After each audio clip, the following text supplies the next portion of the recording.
Po, tashmë ajo që ndodh me Partinë Demokratike dhe Sali Berishën nga e hëna, një dorëheqje të tij, një rikthim, një rikandidim, pra një rikandidim i tij, një grup i Gazmend Bardhi që mund të riaktivizohet me Gjekmarkajn, apo si shihni lëvizjet brenda Partisë Demokratike?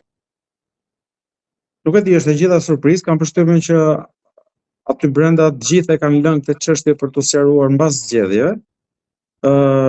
Por mendoj që ajo që është e pritshme, mendoj që të paktën niveli i pakënaqësisë me drejtimin e Partisë Demokratike, me leadershipin do të jetë shumë më i lartë. Çfarë do ndodhi pastaj do materializohet në lëvizje të ndryshme, në strategji të ndryshme, këtë nuk e dim.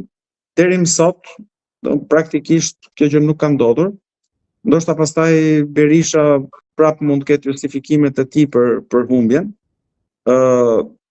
Por mendoj që kësaj radhe do të jetë pak më e vështirë për të gëlltitur nga brenda Partisë Demokratike. Edhe nëse Partia Demokratike do të qëndronte prapë, do të vazhdonte të qëndronte e bashkuar pas Berishës, është e qartë që forca e saj do të reduktohej, mendoj. Aq më tepër që futen lojë dhe faktorë të rinj, për shembull Partia Mundësia e Shehajt që futet në parlament, praktikisht do të jetë vetëm partia e djathtë në parlament nga pikpamja e programit ekonomik, sepse programi ekonomik i Partisë Demokratike është relativisht i majtë sot. Zoti Asimi, aprisi që Berisha të fokusohet më shumë tek betejë brenda, rikthim tek protestat, apo të fokusohet më shumë duke pritur rezultatet nga lobimi në SBA, nga 4 rezolutat që janë miratuar nga PPE-ja dhe të tjerat, pra nga e prisi që ta vazhdojë aksionin, betejën? Mbas zgjedhjeve. Po, pas zgjedhjeve.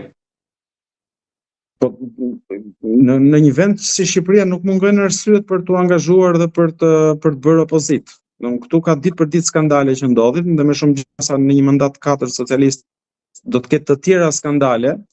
Njerëzit as nuk shokohen më, nuk tronditen më, nuk preken më nga skandalet e shumta. Kështu që nuk është se do mungojnë skandalet dhe arsyet për Partinë Demokratike, pastaj ose opozita të tjera për të angazhuar protesta ose mënyra të tjera. Do të ketë plot nga këto, besoj. Në fundit, për çfarë ja vleti Laci Vita, lobimi $6 milion, shpresat e Donald Trump, linjat e komunikimit që PD ato që i vendosi me Shtëpinë e Bardhë dhe me Dashin? Po ndoshta antarët mund ta mendojmë që çështja nën gratës Berishës mund të hiqet, kështu që në një farë mënyrë Berisha do të ketë hequr këtë lloj barre të madhe nga supet e tij.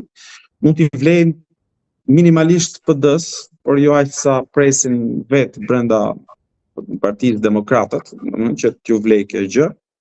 Por në thelb nuk ka një gjë të madhe. Shqiptarët kur votojnë, nuk votojnë nisur nga ajo se çfarë mendojnë ata që pret Amerika. Shqiptarët votojnë për nivelin e tyre të jetës, për koston e jetesës, për rrogat e tjera. Kështu që ky është më tepër një shqetësim që dhe një kompleks që ka Berisha se sa një problem i elektoratit shqiptar.